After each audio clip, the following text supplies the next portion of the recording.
Hi there, it's Kevin with match number 4, Kevin with Roguedeckbuilder.com, with match number 4 in the Soul Sisters Modern Premiere that I was able to take down, or Modern Dailies, it wasn't a premiere. I was able to go 4-0, 8-0, so 100% win percentage, and 4-0 with the Soul Sisters. This was the final match. I have the other matches up on the playlist, and I explain more about why this is a replay and whatnot, and why it took me so long to get to this. So just go check those out before any questions are given to why this is a replay. Anyhow, let's get this started. So here I am on the draw again with Soul Sisters. You want to be on the play with Soul Sisters, but I think this is 3 out of 4 games I was on the draw, and I still had a 100% win percentage. So this is huge with this. So anyway, this is going up against another 3-0. I see a first turn dried militant, and at this point I am just loving life, because in my series I did for Gathering Magic for the Rogue Deck Builder, I was really frustrated by the end because I kept going up against combo decks or horrible matchups. There's 2 non-combo matchups that are very terrible for Soul Sisters, and that's Boggles, which is the green-white enchantments deck, and Infect, which again, Infect is winnable, though, if you have a Path to Exile for their Blighted Agent and they go crazy trying to do it if they don't protect their Blighted Agent. Because you can chump block Inkmoth Nexuses all day long, and you can, well, Rancor is a bit of an issue, but still, it's a lot of times you can get around it, and you can a lot of times put a lot of pressure on them as well with your God draws, especially if you have a 6/6 flyer out on turn number 2. Yeah, the lifelink doesn't matter, but again, you can force them to spend a lot of cards just to get through that 6/6 flying lifelink guy. And again, they're not doing any damage to you, so you get to keep those 6/6 flying up on board. Or basically, they're going to stay 6/6. They're not going to go down because of Infect. Anyway, so yeah, it was, and then all the combo matchups that I faced against, I'm like, Soul Sisters just didn't. These video series just didn't do it justice. So I queued in a Modern Daily the next day, and here you go. All very good matchups. These are all good decks, especially this last one. This one is going to be Hatebears, or green-white. I guess, yeah, just green-white Hatebears is what they call it. And anyway, they call it Hatebears because bears means a 2/2. It's basically all the green-white cards that are 2/2s, like Arbiters and whatnot. All the stuff that punishes your opponent for trying to play cheaty face cards, I guess, is what you'd call it. So like Lewin Arbiter prevents your opponent from searching libraries. Anyway, you'll see how it runs. So, and then they have like this exiles cards from your graveyard. So any sort of instant sorcery card like Storm gets really boned by a first turn dried militant. They have to answer it before they can really do anything. Anyway, which isn't a huge deal, but they have to grape shot off a dried militant. So I'll just take 2 here. Soul's Attendant, and then a Johnny's Primate. Now I've got a 3/3, but he Path to Exiles that. That's fine though. I'm okay with, getting some advantage out of Path to Exile, especially pre-Leonin Arbiter, where he could force me not to get a card. And so Loxodon Smiter comes out here, which is a 4/4, which they use this because if Liliana forces you to discard a card, you discard Loxodon Smiter, and you get a 4/4. Anywho, let's get rid of these here. I play another Soul Warden, and now my Johnny's Primate's a 3/3. And I play a Hideaway card, put a Ranger of Eos underneath it, and now I can cast a Sarah's Ascendant, which my Primate is now a 5/5. And outclassing the Loxodon Smiter, so now he's going to have to draw another Path to Exile to deal with it. And he Ghost Quarters off the Windbrace Heights, but I'm able to get card advantage out of that. And he paths the Johnny's Primate, which again, I'm able to go get another plane. So I'm thinning out my deck because he doesn't have the Leonin Arbiter. That's why they run so many Ghost Quarters, is usually they do have a Leonin Arbiter or an Aven Mind Sensor to make it so you don't get any advantage out of that. But again, I'm still at decent life. He's going to attack in, I don't care. That's fine. On the backswing, he'll gain a life. And I got a Spectral Possession. That's why I really don't care. But I decided to Ranger of Eos here, gain 2 more life, and get a Sarah's Ascendant. And I'll put out 1 more Soul Warden, which puts me up to a 17. And I'm up to an 18 with lifelink, so I'm actually winning the race here. And again, he can tack in. I don't care about damage at this point. Go back down to a 12, and he's down to 2 cards. And we draw into the Martyr, which is fine. Gain a ton of life here. Go back up to 15. sacrifice to go up even more life, up to 24. Cast a Sarah Ascendant, go up to 27. Cast another Sarah Ascendant, go up to 30. Hey, look at this, a 6/6 life link. He scoops on turn 5. Pretty easy matchup. On to the next game. Again, we are on the draw. And I keep this hand. This is a great hand as well. It's got these 2 Arc Champions, which he has to deal with, and Sarah's Ascendant, a Squadron Hawk. They'll fill back up my hand. So all we have to do is draw into a Martyr, and we're in golden shape because this will fill up our hand and give us all the ammo we need to get this up to a 6/6 as soon as possible. And Path to Exile was just extra icing on the cake. So I'll first turn Ascendant, and he voiced the Resurgence. That's fine. I could path this here and actually get in for 1. But I decided to just Arc Champion. Again, Voice Resurgence isn't the most threatening card, as when it dies and gives a token out, I get a life off that. And he's going to load an Arbiter here, which is awesome. That's the best case scenario, because now I can path this guy, and he can't even get a land out of it. So I will go ahead and do that, and Arc Champion, and gain another life, and just sit back now. In really good shape here. He passed that. I can't get any card out of that, but that's fine. I've got 4 lands. And I don't know why he attacks in here, because now I'm free to attack him with both these guys, and I'll win the life race, especially with the life linker. This is really only getting in for 1, as it's going to allow me on the backswing to get in for 1 and gain a life. So I don't understand that attack, but whatever. I decide just to pay the Leonin Arbiter. That's what that 2 mana was for, so I can Squadron Hawk to actually search my library and fill it up and get in there for 2. Again, up to a 21. And again, I don't understand this swing, but here I think he can put out a Hero Blade Hold. Yeah, that's fine.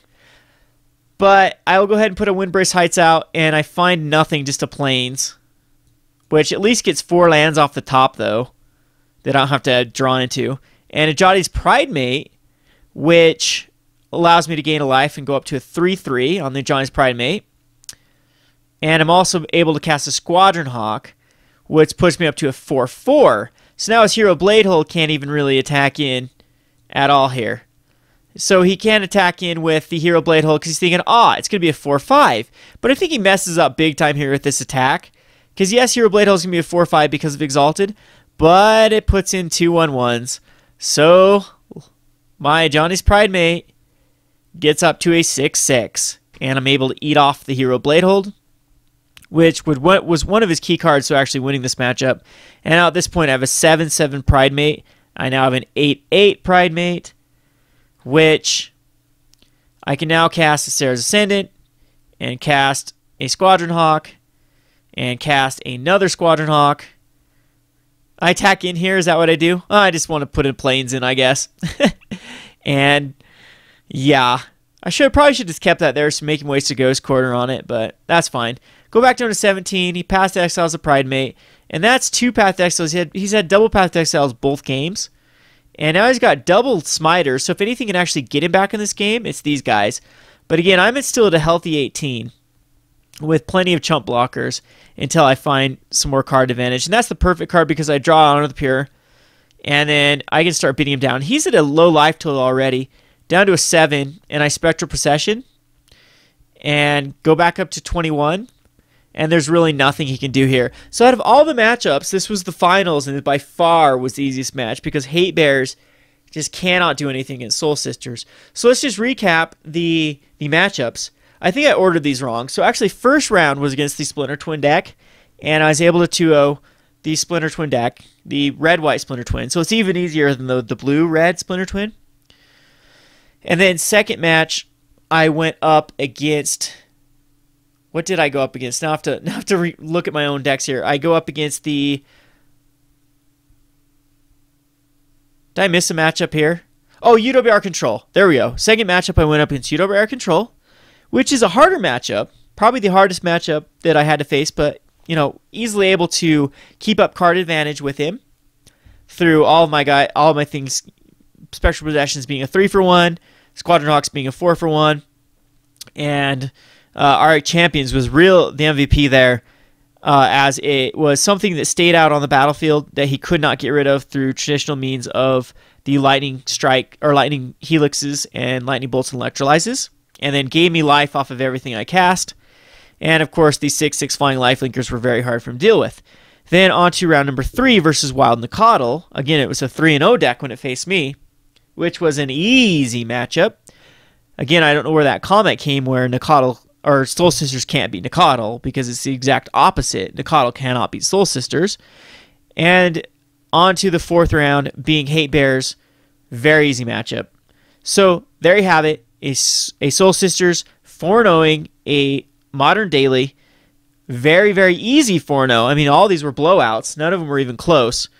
And should have been 11 packs, but yeah, stupid Mtgo decides to crash, and then they reimburse me tickets rather than packs. So shame on you, Wizards of the Coast. This is why people aren't joining your Mtgo software in droves. We now have a collectible card game, online collectible card game, called Hearthstone, which is currently the second biggest online game next to League of Legends. Brand new collectible card game, has no fan base, just basically the Blizzard fanboys. Just eking off some fans from World of Warcraft. That is passed up anything. I mean, Mtgo, let's just look up right now how many people are online. So there are 1,246 players on casual play and 3,668 in tournaments. We have a whopping 5,000 players on Mtgo.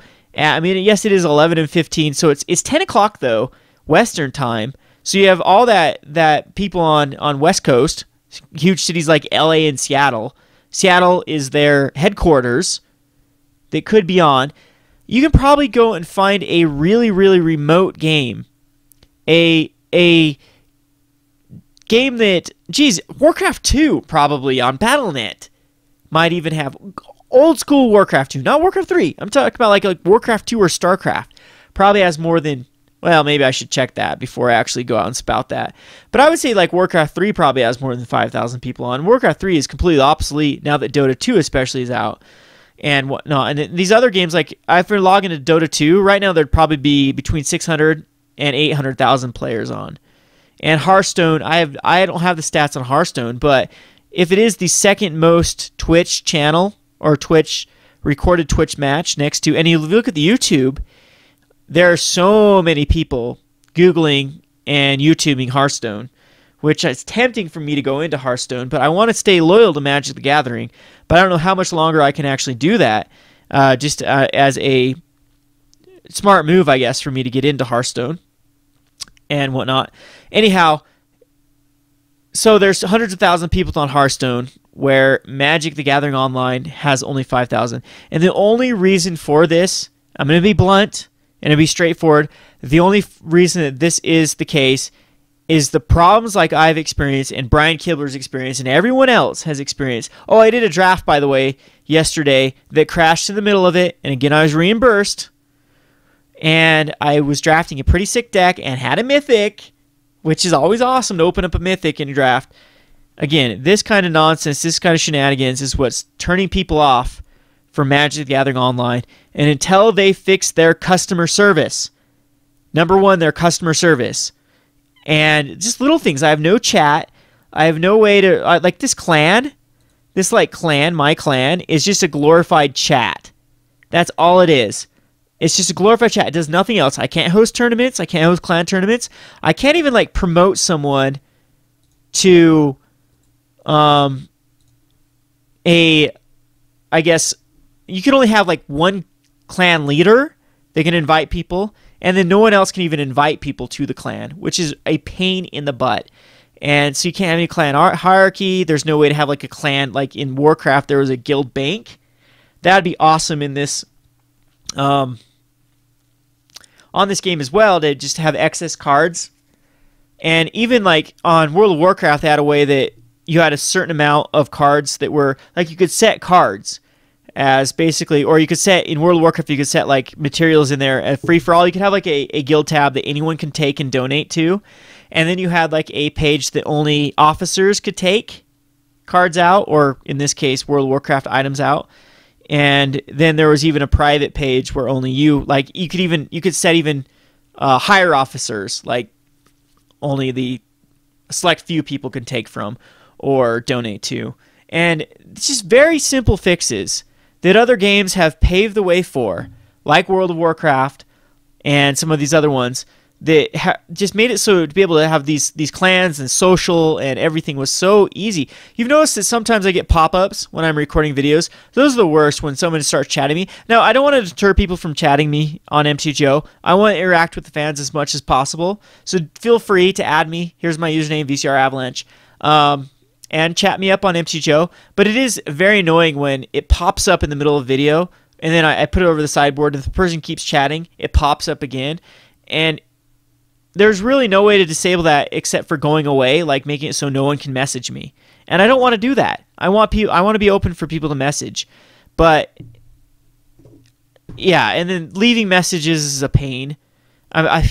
There's just so many problems with Mtgo. I mean, I've got a laundry list of problems that are easy fix. The other games, like I said, have already paved the way, have already shown Wizards what can be done with a successful online game.